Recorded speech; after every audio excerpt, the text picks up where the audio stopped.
Actually ಇಷ್ಟು rush ಇರ್ತಾರೆ ಅಂತ ನಾನು ಅಂದ್ಕೊಂಡೇ ಇರಲಿಲ್ಲ. ನಾನೇನು ಅಂದ್ಕೊಂಡೆ ಆಗ್ರಾದಲ್ಲಿರೋ ಜಗನ್ನಾಥ ದೇವಸ್ಥಾನದಲ್ಲಿ ರಶ್ ಇರ್ತಾರೆ ಅಂತ.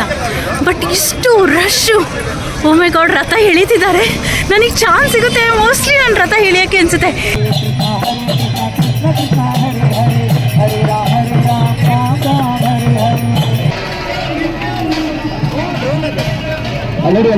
ನೋಡಿ ಜಗನ್ನಾಥ ರಥ ಬರ್ತಾ ಇದೆ ನೋಡಿ.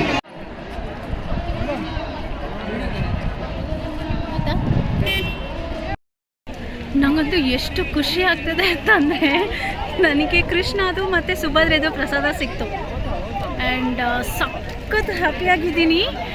ಅಷ್ಟು ಜನ ಇದ್ದರೂ ನನಗೂ ಕೂಡ ಸಿಗ್ತಲ್ಲ ಪ್ರಸಾದ ಅನ್ನೋ ಒಂದು ಖುಷಿ.